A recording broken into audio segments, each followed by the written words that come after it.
Dan bukan cuma orang Arab, di mana-mana rata-rata lebih suka anak laki-laki daripada anak perempuan. Orang Arab. Setelah kambing disembelih, tradisi Arab dulu, darah kambing itu diusapkan pada kepala, pada rambut dan badan si bayi. Pada masa jahiliyah. Ketika Rasulullah SAW diutus, akikoh tetap dijalankan oleh beliau. Cuma mengusapkan darah pada rambut dan badan si bayi itu tidak boleh. Mengapa? Karena itu tidak ada gunanya, dan darah itu perkara yang najis. Kalau bikin kotor tidak boleh. Sedangkan akikoh tetap dijalankan. Mengapa akikoh dijalankan? Akikoh itu tradisi yang baik, karenanya tetap jalan. Islam tidak melanggar, tidak anti tradisi. Akikoh tetap jalan. Buktinya baik, kita di kampung ya, orang-orang kampung ini kalau sudah lama tidak makan kambing, ingin makan kambing gak punya uang, tiba-tiba dapat undangan tetangga, dibaca surat undangannya, undangan akikoh, pasti senang. Ini kambing ini akikoh. Setelah dilihat nama bayinya laki-laki. Oh, laki-laki. Berapa kambingnya? Dibaca lagi, ternyata namanya 2, anaknya kembar, laki-laki kembar. Ini kambingnya 4 ini. Senang. Mengapa senang? Makan kambing. Nah, ini artinya apa? Islam itu tidak anti budaya, tidak anti tradisi. Ini yang disebut dengan Islam Ahlus Sunnah wal Jamaah. Para ulama dulu menyebarkan seperti itu, pendekatan budaya, pendekatan tradisi. Karena Islam memang tidak anti budaya. Kalau kelompok sebelah, orang-orang Wahabi bilang anti budaya. Kata mereka kembali pada Quran dan hadis, jangan ikut budaya dan tradisi. Gak benar itu, karena berarti mereka belum belajar tafsir Al-Quran, belum belajar kitab-kitab hadis. Karena Al-Quran dan hadis tidak melawan budaya, menerima terhadap budaya. Proses ini yang dijalankan oleh para ulama dulu, penyebaran Islam melalui pendekatan budaya. Ini yang disebut dengan Islam Ahlus Sunnah wal Jamaah. Kita harus mempertahankan ini, dan ini yang akan mempertahankan ya anak-anak pondok, bukan siapa. Karena anak pondok yang menguasai dan biasanya tulus, ikhlas menyebarkan ajaran agama itu anak-anak pondok. Kalau anak-anak sekolah itu cari jabatan nanti setelah keluar, cari jabatan, karena mereka memang sekolah cari ijazah. Kalau anak-anak pondok ya pokoknya belajar, nanti memperjuangkan ajaran agama. Nah, ini pentingnya belajar di pondok. Kemudian yang terakhir ya, yang juga perlu saya sampaikan, adik-adik yang ada di pondok ini yang rajin belajar. Mengapa rajin belajar? Karena orang yang sukses itu biasanya orang yang rajin. Jadi selama di pondok, kalau tidak ngantuk jangan tidur. Bagaimana? Kitabnya dibaca. Jangan berhenti membaca kitab sampai kitabnya rusak. Tanda orang rajin belajar itu kitabnya biasanya kulitnya rusak. Kalau kitabnya masih baru-baru berarti jarang dibuka, dan dijual lagi tambah mahal itu, karena masih baru. Kitab itu dibaca terus sampai hafal. Karena ulama dulu, para ulama yang sukses itu rajin belajar. Ada ulama kita, ulama Ahlus Sunnah, namanya Imam Fakhruddin Ar-Razi. Imam Ar-Razi ini terkenal ahli debat. Imam Ar-Razi kalau berdebat dengan ahli bid'ah, dengan orang di luar Ahlus Sunnah, itu tidak membantah dalil mereka. Dalilnya orang ahli bid'ah tidak dibantah, tapi bagaimana dalil mereka diperbaiki, dibantu dalilnya. Orang Mu'tazilah, orang Mujassimah berdebat dengan beliau, lalu menyampaikan dalil. Imam Ar-Razi akan berkata, kamu buat dalil jangan seperti itu kurang bagus. Kamu buat dalil mestinya begini, karena dalil kamu kurang kuat. Mereka orang-orang Mujassimah, pendahulunya orang Wahabi, terkejut. Mengapa Imam Ar-Razi bisa membuatkan dalil yang lebih kuat daripada buatan mereka sendiri? Padahal orang Ahlus Sunnah. Tapi setelah dibuatkan dalil yang lebih kuat, oleh beliau dibantah. Tapi ini walaupun lebih kuat daripada buatan kamu, saya bantah sendiri. Ini kehebatan beliau. Dibantah lagi oleh beliau. Imam Ar-Razi ini terkenal rajin belajar, tidak pernah berhenti belajar. Beliau itu tidak baca kitab cuma pada waktu makan. Sampai-sampai Imam Ar-Razi ini berkata, inni la ata'assafu katsiran ala fauti minal mutala'ah waqtal akli. Saya ini benar-benar merasa menyesal karena tidak bisa membaca kitab pada waktu makan. Karena kalau makan harus konsentrasi. Itu kalau makan. Mengapa? Biar cepat kenyang. Jadi beliau kalau waktu makan gak bisa baca kitab dan menyesal. Coba gak ada makan enak. Karena kalau sudah makan gak bisa baca. Mengapa? Fa'innal waqta waz zamana aziz. Karena waktu itu sangat tinggi nilainya. Karena waktu ini sangat tinggi nilainya, maka jangan disia-siakan. Kalau orang bisnis, orang Cina mengatakan waktu adalah uang. Tapi kalau santri mengatakan waktu adalah belajar. Dan anak santri ini di pondok minimal membaca kitab yang konsentrasi tiap hari minimal 4 jam. Itu minimal. Kamu penting, perlu dievaluasi belajar tiap hari. Saya ini hari ini sudah sampai 4 jam apa belum? Kalau belum, belajar 4 jam. Kitab-kitabnya dibaca. Walaupun sudah setengah hafal, dibaca lagi. Mengapa? Karena karakternya manusia, tabiat manusia itu mudah lupa. Betul? Ada yang mudah lupa? Atau pelupa semua? Berarti benar-benar manusia. Karena memang manusia itu pelupa. Karena manusia ini pelupa, maka membaca kitab itu perlu terus-menerus. Seperti para ulama dulu. Kalau dibaca terus-menerus, tidak tidur kecuali ngantuk, maka bagaimana? Insya Allah menjadi orang yang sukses. Kemudian yang kedua, yang juga kunci kesuksesan. Kalau ingin menjadi orang yang sukses, yang kedua, adik-adik yang belajar di pondok perlu punya cita-cita yang tinggi. Misalnya ingin menjadi seperti Buya, nanti membuka cabang-cabang pondok Darul Ulum di berbagai daerah di Minang. Atau mungkin nanti perlu buka di Jambi, perlu buka di Riau, perlu buka di Bengkulu, di mana-mana. Jadi untuk apa? Menyebarkan agama. Atau punya cita-cita lain jadi penceramah, ingin jadi penceramah terkenal seperti UAS Ustadz Abdus Somad. Atau ingin menjadi pejabat, ingin menjadi presiden, menjadi wakil presiden. Karena wakil presiden kita yang sekarang, Kiai Ma'ruf Amin, sama dengan Buya, sama-sama lulusan pondok. Kiai Ma'ruf Amin, yang di sebelah saya Kiai Ma'ruf Hazin. Beda tipis ya, beda nasib ya. Nasibnya beda. Entah wakil apa nanti ini. Dulu kita ini pernah punya presiden orang pondok, yaitu Gus Dur. Gus Dur itu juga alumni pondok di mana-mana.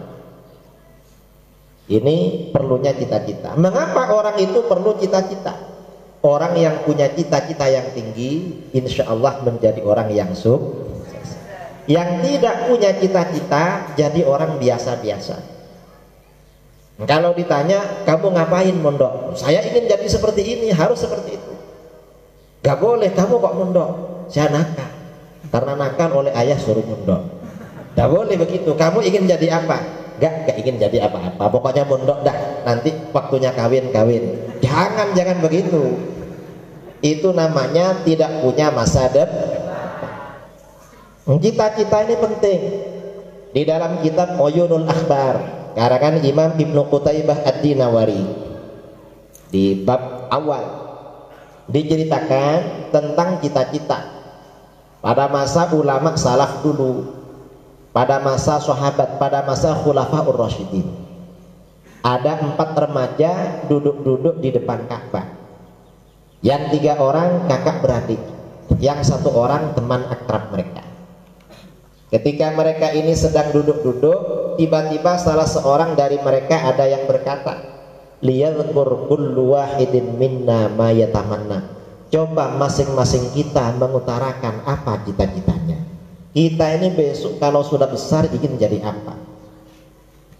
Lalu kakak tertua di antara 3 orang itu, Abdullah bin Zubair, berkata, saya bercita-cita menjadi khalifah. Khalifah itu kepala negara, kalau di Indonesia presiden. Saya bercita-cita menjadi kepala negara, jadi khalifah yang menguasai Hijaz, Mekah, Madinah, Taif, dan Irak. Nanti orang ini saya kuasai. Ini kata Abdullah bin Zubair. Lalu kawannya Abdul Malik bin Marwan. Abdul Malik bin Marwan berkata, kalau saya bercita-cita menjadi khalifah, kepala negara, menguasai seluruh negeri-negeri Islam. Seluruh negeri-negeri Islam tunduk patuh baiat pada saya. Ini kata Abdul Malik. Lalu adiknya Abdullah ini waktu itu bersama 2 adiknya. Adiknya Abdullah yang bernama Urwah bin Zubair. Kata Urwah, saya bercita-cita menjadi ulama besar. Para pelajar, penuntut ilmu nanti belajar pada saya. Ini kata Urwah. Lalu adiknya Abdullah yang satunya, Mus'ab bin Zubair. Kata Mus'ab, saya cita-cita ada 2. Apa? Yang pertama, saya ingin menjadi gubernur. Saya gak perlu terlalu tinggi karena 2 cita-citanya. Pertama, menjadi gubernur. Yang kedua, saya ingin berpoligami. Apa poligami? Punya istri 2, minimal 2. Ditanya oleh kawannya, siapa yang ingin kamu lamar? Yang pertama, saya ingin menikah dengan Syarifah Sukainah, putrinya Sayyidina Husain, cucu Rasulullah SAW. Saya ingin dapat itu. Terus satunya lagi siapa? Satunya lagi, saya ingin melamar Siti Aisyah binti Thalhah bin Ubaidillah. Aisyah ini terkenal cerdas dan cantik. Perempuan itu kalau cuma cantik saja ada peminatnya. Kalau cerdas saja ada yang suka. Tapi kalau cerdas dan cantik sepakat semua laki-laki suka. Karena selain cerdas masih cantik lagi. Nah, waktu berjalan, ini kan cita-cita, waktu berjalan. Kalau sinetron itu biasanya 20 tahun kemudian. Ini bukan 20 tahun, ini kira-kira 40 tahun. Tahun 65 Hijriah, Khalifah Yazid bin Muawiyah meninggal dunia. Sebelum meninggal, Yazid ini berwasiat, nanti yang menjadi khalifah pengganti saya adalah anak saya, putra mahkota yang bernama Muawiyah bin Yazid. Sesuai wasiatnya. Begitu Yazid bin Muawiyah meninggal, maka anaknya Muawiyah bin Yazid langsung dibaiat, dilantik menjadi khalifah. Cuma Muawiyah bin Yazid ini tidak senang menjadi pemimpin. Begitu dilantik, Muawiyah bin Yazid langsung mengundurkan diri. Kata beliau, saya tidak sanggup menjadi khalifah. Saya ingin menjadi rakyat biasa. Karenanya jabatan saya letakkan. Saya mengundurkan diri dan berhenti. Kira-kira 2 bulan kemudian beliau meninggal dunia. Setelah Muawiyah bin Yazid meninggal dunia, umat Islam tidak punya kepala negara, nggak punya khalifah. Maka bagaimana? Abdullah bin Zubair melalui tim suksesnya tampil menjadi khalifah. Jadi khalifah. Akhirnya penduduk Makkah, penduduk Madinah, penduduk Taif dan Irak menyatakan baiat, tunduk patuh pada beliau sesuai dengan cita-citanya. Lalu penduduk Syam ini meliputi Syria, Yordania, Lebanon, Palestina, Mesir. dipimpin oleh Bani Umayyah yang bernama Marwan bin Al-Hakam. Marwan ini mengirimkan utusan kepada Abdullah bin Zubair akan melakukan baiat, tunduk. Tapi bagaimana Abdullah bin Zubair gak mau? La u'tihim illa sayyid, penduduk Syam perang dengan saya, gak ada baiat. Nanti kalau sudah kalah baru baiat. Mengapa Abdullah ngajak perang? Abdullah ini masih sakit hati, ingat masa lalu. 30 tahun sebelumnya dalam perang Jamal, dalam peperangan Jamal, ayah beliau Sayyidina Zubair bin Awam dibunuh oleh Marwan bin Al-Hakam. Marwan itu yang membunuh ayah saya, makanya perang.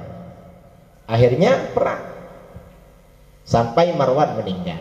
Setelah Marwan meninggal, peperangan dari Bani Umayyah dilanjutkan oleh anaknya Abdul Malik bin Marwan, kawannya ketika masih remaja.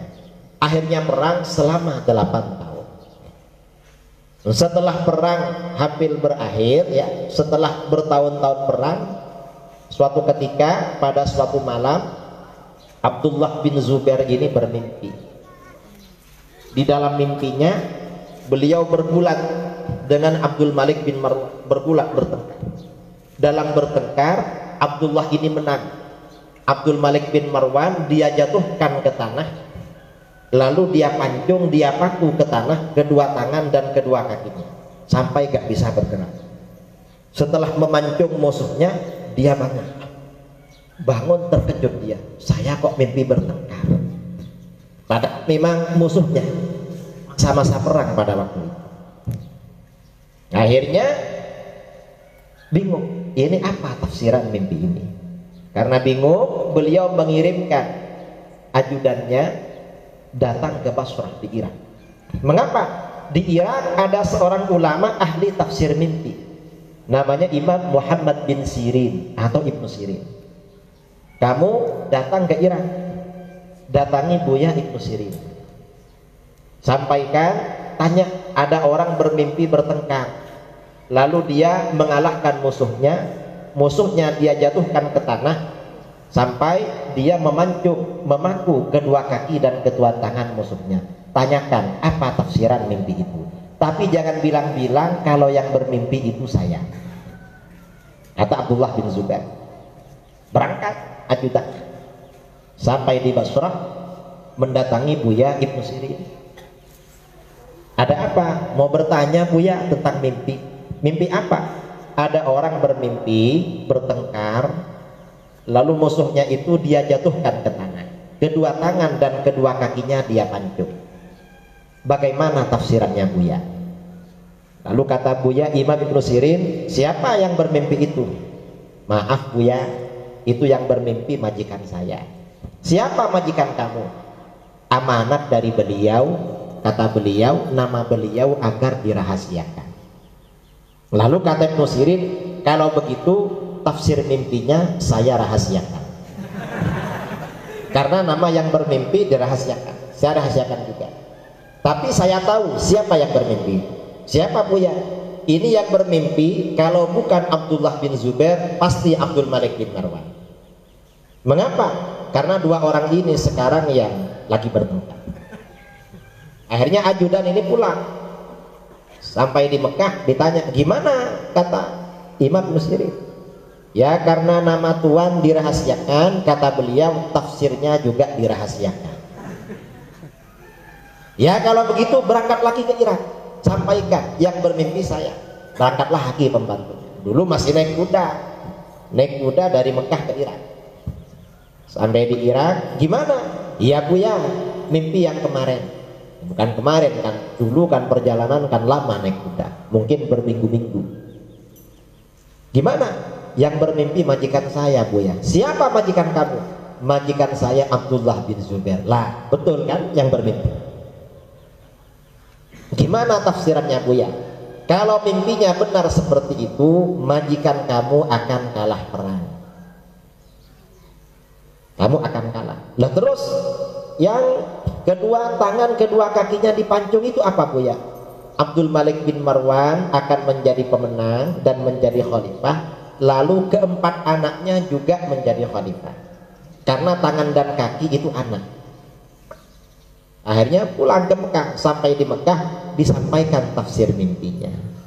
Begitu disampaikan, sejak saat itu tentaranya Abdullah bin Zubair semakin lemah dan akhirnya kalah. Setelah Abdullah bin Zubair meninggal dunia, apa yang terjadi? Abdul Malik bin Marwan tampil menjadi khalifah. Seluruh negeri-negeri Islam menyatakan baiat patuh pada beliau sesuai dengan cita-cita. Ini cita-cita. Karenanya adik-adik yang ada di pondok ini perlu punya cita-cita. Lalu adiknya Abdullah yang bernama Urwah. Urwah ini sejak masih remaja seperti kalian ini rajin belajar dan jarang pulang dari rumah bibinya Siti Aisyah, istri Rasulullah SAW. Karena Sayyidina Zubair bin Awam ini istrinya bernama Asma binti Abi Bakar As-Siddiq, kakaknya Siti Aisyah. Jadi Urwah ini memang sering keluar masuk ke rumah bibinya, belajar hadis-hadis Rasulullah SAW. Karena rajin belajar, usianya belum 20 tahun, Urwah ini sudah menjadi ulama terkemuka di kota Madinah, ulama muda. Orang itu kalau rajin masih muda sudah alim, karena rajin belajar. Ini Urwah. Lalu kakaknya Urwah, adiknya Abdullah yang bernama Mus'ab. Mus'ab ini cita-citanya ada dua. Yang pertama, beliau ingin menjadi gubernur. Begitu kakaknya Abdullah menjadi khalifah, adiknya Mus'ab dipanggil. Mus'ab, apa bang? Kamu berangkat ke Iran. Ada apa? Kamu jadi gubernur di sana. Ini SK-nya. Berangkat ke Irak jadi gubernur karena presidennya abangnya. Lalu cita-cita yang kedua, apa cita-cita satunya? Poligami. Ingin punya istri dua. Setelah waktunya menikah, Mus'ab ini ngelamar Syarifah Sukainah, putrinya Sayyidina Husain, diterima. Mengapa diterima? Karena Mus'ab ini juga keluarga bangsawan. Sayyidina Zubair bin Awam, ya, ibunya Sayyidina Zubair ini bernama Sofiyah binti Abdul Muttalib. Sofiyah ini kakak perempuannya Abdullah bin Abdul Muttalib, ayahnya Rasulullah SAW. Jadi masih ada hubungan kerabat dekat. Begitu ngelamar Syarifah Sukainah diterima. Lalu ngelamar Siti Aisyah. Aisyah ini terkenal cerdas dan cantik, diterima juga. Jadi istri kedua. Mengapa diterima? Mus'ab bin Zubair ini termasuk orang yang paling tampan. Orangnya ganteng sekali, tampan memang. Karena keluarga dekat dengan Rasulullah. Orang-orang Mekah yang kekeluargaannya dekat dengan Rasulullah ganteng-ganteng. Mus'ab ini paling ganteng di antara saudaranya. Begitu ngelamar Siti Aisyah langsung diterima, walaupun jadi nomor 2. Mengapa? Orang ganteng kalau ngelamar gak boleh ditolak, walaupun jadi nomor 2. Yang belakang setuju, yang depan setuju.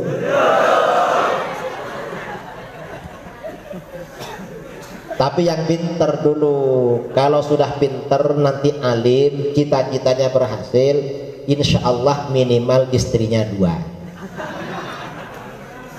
Seperti Kiai Ma'ruf ini, entah berapa istrinya, karena jarang pulang ke rumahnya. Tapi biasanya gak bilang-bilang. Orang kiai kalau berpoligami gak bilang-bilang. Mengapa? Ilmu itu cukup diamalkan.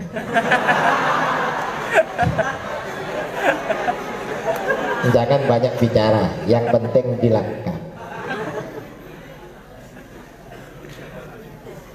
Nah, ini pentingnya cita-cita. Jadi penting punya cita-cita itu, cita-cita yang tinggi. Dan orang yang belajar di pondok itu pantas menjadi apa saja. Orang ahli agama jadi tentara bisa, jadi bupati bisa, jadi presiden, wakil presiden bisa, jadi ulama apalagi, jadi penceramah apalagi, karena memang bidangnya. Kita ini punya wakil presiden orang pondok, dulu presiden orang pondok juga. Karenanya adik-adik yang ada di pondok gak perlu berkecil hati. Ini cerita lagi. Dulu Kesultanan Utsmani di Turki yang kekuasaannya luas, itu dipimpin oleh Sultan Murad. Sultan Murad ini punya putra mahkota anaknya sendiri namanya Muhammad. Muhammad ini dimundukkan kepada seorang mursyid thariqah, Syekh Ahmad Syamsuddin Asy-Siddiqi. Putra mahkota ini anaknya seorang raja dulu, mestinya ahli main pedang, ahli memanah, karena akan menjadi panglima perang. Dan dulu di pondok-pondok biasanya diajarkan memanah, diajarkan main pedang, persiapan perang dulu. Ternyata Sultan Muhammad ketika belajar di pondok senang belajar, senang menghafal, gak senang latihan perang. Ayahnya susah, gimana anak saya ini kok gak senang latihan perang, padahal calon panglima perang. Akhirnya ayahnya Sultan Murad menemui gurunya Syekh Ahmad Syamsuddin. Ada apa? Saya susah guru, kepikiran dengan anak saya Muhammad. Mengapa? Anak saya ini kan calon pengganti saya, calon panglima perang.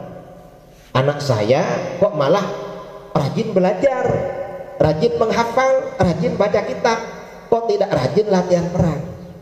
Gimana nanti nasibnya?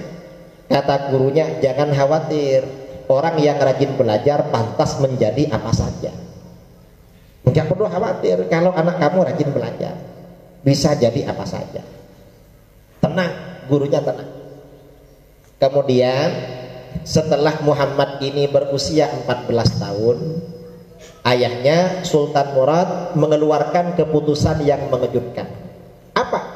Beliau mengundurkan diri sebagai sultan, padahal kerajaannya kerajaan Islam paling besar waktu itu. Saya mengundurkan diri menjadi sultan, kerajaan saya serahkan kepada anak saya Muhammad, usianya baru 14 tahun. Beliau akan pergi ke hutan, melakukan uzlah, menjalani suluk, beribadah kepada Allah. Ingin beribadah, akhirnya ke hutan, beribadah kepada Allah. Ternyata raja yang baru, Sultan Muhammad ini, karakternya masih anak-anak. Memang masih anak-anak, umur 14 tahun. Karena masih umur 14 tahun, akhirnya apa? Beliau jarang ngantor di istana, jarang masuk kantor. Setiap hari pengawalnya dibawa jalan-jalan ke hutan untuk berburu. Tiap hari. Nanti pagi-pagi pengawalnya dipanggil, kemana tuan? Ayo ke sana, cari kijang. Nanti ke sana cari burung. Tiap hari. Lama-lama setelah sekian tahun lamanya, karena masih anak-anak, negara-negara Eropa, negara-negara Kristen dengar kalau kerajaan Islam, sultannya tidak memperhatikan kerajaannya, sehari-hari main-main ke hutan. Akhirnya bagaimana? Negara-negara Kristen bersatu, negara-negara Kristen mengadakan koalisi, karena ada provokasi dari Paus di Vatikan agar orang Kristen bersatu untuk menyerang kerajaan Islam. Akhirnya semua kerajaan Kristen di Eropa bersatu, mengumpulkan tentara, jumlahnya kira-kira 70.000, persiapan menyerbu negara Islam. Dan ini langkah orang-orang Kristen ini diketahui oleh intelijen Islam, karena negara Islam ini punya intelijen tahu. Akhirnya intel lapor kepada Sultan Muhammad, tuan, ada apa? Ini negara-negara Kristen bersatu, mengumpulkan sekian ribu tentara akan menyerbu negeri kita. Gimana kita menghadapi mereka? Rajanya agak pengalaman perang. Gimana ini? Saya agak pengalaman. Saya ini berperang cuma di hutan dengan hewan. Akhirnya bagaimana? Beliau ingat pada ayahnya. Loh, ayah kan masih hidup di hutan, ibadah di hutan. Kirim surat pada ayah. Sekretaris negara dipanggil, kirim surat. Assalamualaikum warahmatullahi wabarakatuh. Dari Sultan Muhammad kepada ayahanda Sultan Murad. Ayah, kondisi negara sekarang sedang genting. Orang-orang kafir bersatu mengumpulkan kira-kira 70.000 tentara akan menyerang kerajaan kita. Maka kalau ayah merasa sebagai sultan bagi kerajaan ini, pulang ke istana, pimpin negara untuk menghadapi mereka berperang. Tapi kalau ayah merasa bahwa saya sebagai sultannya, maka saya sebagai sultan perintahkan ayah untuk datang ke sini, pimpin negara untuk berperang. Wassalam, tertanda Sultan Muhammad. Karena waktu ada di pondok, Sultan Muhammad ini rajin belajar, jadi memang pandai retorika. Alim memang, beliau alim memang, karena di pondok rajin, orangnya alim. Jadi kalau apa namanya, walaupun kirim surat itu ya pandai. Akhirnya ayahnya pulang. Ketika ayahnya pulang, sampai di istana, sultannya gak ada. Tanya sama pembantu istana, mana sultan? Gak ada tuan. Kemana? Ya gak tahu, tiap hari memang keluar dan kita gak tahu. Kita ini cuma suruh jaga istana. Ternyata main-main ke hutan. Sore pulang. Begitu pulang lihat ayahnya di kursi istana, beliau berjalan menunduk, berjalan dengan lututnya. Minta maaf ayah, saya ini menghabiskan masa-masa muda. Saya ini masih kecil, oleh ayah dijadikan sultan. Waktu bermain saya kurang, makanya nih saya habiskan bermain. Akhirnya berangkat perang. Setelah berperang ya, membawa tentara 40.000 melawan 70.000. Ternyata bagaimana umat Islam diberi kemenangan luar biasa oleh Allah. Tentara Kristen dihancurkan oleh Allah, kalah. Selesai perang, Sultan Murad ini bersama anaknya mengontrol pasukan-pasukan yang meninggal. Ternyata ada tentara Kristen masih hidup pura-pura mati, dia pegang belati. Begitu Sultan Murad lewat di depannya, dia bangun dan menusuk Sultan Murad dan meninggal setelah itu. Anaknya melihat ayahnya dibunuh oleh orang kafir, bangkit semangatnya sebagai raja, berarti harus memerangi Kristen. Dan di Eropa Timur ada negara Kristen yang sangat kokoh, namanya Kerajaan Konstantinopel, yang disebut dengan Romawi Timur. Bentengnya tinggi dan tebal, gak bisa ditembus. Tapi Rasulullah SAW pernah bersabda, la tuftahannal Konstantiniyah, Konstantinopel nanti ditaklukkan oleh umatku. Fala ni'mal jaishu jaishuha, sebaik-baik pasukan adalah pasukan penakluk itu. Wala ni'mal amiru dzalikal jaish, dan sebaik-baik panglima perang adalah panglima penaklukan itu. Karena Rasulullah berjanji Konstantinopel akan ditaklukkan, walaupun bentengnya terkenal kokoh, gak bisa diserbu kerajaan lain. Sejak masa-masa sahabat, Konstantinopel ini sudah diserang karena ingin masuk dalam sebaik-baik tentara, tapi gak bisa. Pada masa Khalifah Muawiyah gak bisa, sampai sahabat Abu Ayyub Al-Ansari meninggal di luarnya benteng. Pada masa Khalifah Sulaiman bin Abdul Malik bin Marwan gak mampu.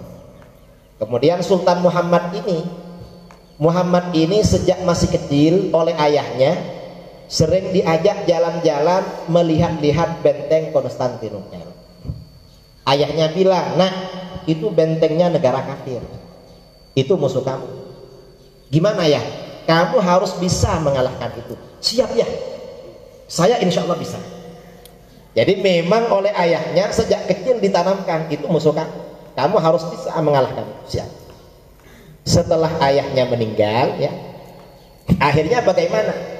Ketika usia beliau sudah dewasa, lebih 20 tahun, beliau ini bikin program rencana gimana cara menaklukkan itu.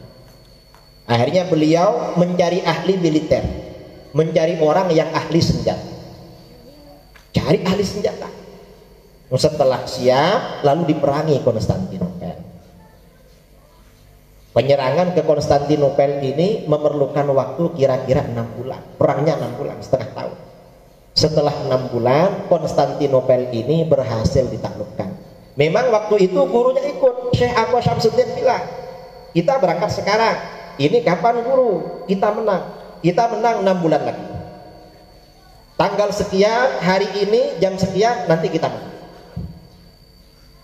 Pada hari yang disebutkan oleh gurunya, karena belum bisa ditembus, Sultan Muhammad datang. Gimana guru? Jangan khawatir, gurunya masuk dalam tenda sholat bersujud kepada Allah. Pada waktu itu, ketika di tengah-tengah itu, akhirnya Konstantinopel ditaklukkan karena ada gurunya. Nah, karena Sultan Muhammad ini yang menaklukkan Konstantinopel, akhirnya apa? Para ulama sepakat memberi gelar beliau Muhammad Al-Fatih sesuai dengan hadis itu. Dan ini pasukan yang menaklukkan ini semuanya adalah Ahlus Sunnah wal. Ini termasuk dalil kebenaran ajaran Ahlus Sunnah. Karena kata Rasulullah, tentaranya sebaik-baik tentara, rajanya, panglimanya sebaik-baik panglima. Mereka akidahnya sama dengan kita. Berarti kita yang akidahnya sama dengan mereka adalah sebaik-baik golongan. Karena Konstantinopel ini sudah takluk, Konstantinopel ini simbol negara Kristen. Akhirnya bagaimana? Seluruh negara menyatakan damai kepada Sultan Muhammad. Kaisar Rusia, Raja Rusia mengirimkan utusan dan mempersembahkan putrinya. Putrinya dihadiahkan kepada Sultan Muhammad, bahwa mereka damai, gak akan perang, bayar upeti tiap tahun. Sebagai muqaddimah ngasih anaknya. Kemudian kerajaan Armenia kirim putrinya juga. Kemudian Raja Georgia ngirim putrinya jadi hadiah. Karena sudah sukses waktu di pondok, rajin belajar. Makanya ini kalau ingin banyak istrinya, yang rajin belajar. Ingin satu apa lebih dari satu istrinya? Hah? Nggak berani? Kalau nggak berani berarti bukan Ahlus Sunnah, berarti Wahabi. Kalau Ahlus Sunnah itu harus berani. Tapi ini hanya bercanda ya, karena ini nasib-nasiban. Orang itu kalau gak bakat kawin lagi susah. Nah, dulu ini ada 2 orang berkawan, nakal. Tiba-tiba kawannya rajin ke masjid. Ditanya sama kawannya, kamu kok sekarang rajin? Dulu kan nakal seperti saya. Saya ini rajin karena saya kawin lagi, dan istri saya yang baru alumni pondok. Jadi sebelum subuh saya sudah suruh bangun ke masjid. Kamu kalau ingin rajin ibadah, kawin lagi. Akhirnya kawannya ini kawin lagi karena ingin rajin beribadah. Besoknya kawannya ke masjid, ternyata kawannya sudah lebih awal di masjid. Terkejut dia, loh ini kok lebih rajin dari saya sekarang. Ditanya, kamu kok lebih rajin dari saya? Iya. Kamu jam berapa ke masjid? Saya bukan jam berapa, saya bermalam di masjid. Kok bermalam di masjid? Gak berani pulang. Setelah kawin lagi malah gak berani pulang. Ini namanya tidak bakat. Jadi jangan khawatir. Mudah-mudahan bermanfaat. Amin Allahumma amin. Tidak terasa saya berceramah sudah lebih 20 menit. Wal afu minkum. Assalamualaikum warahmatullahi wabarakatuh.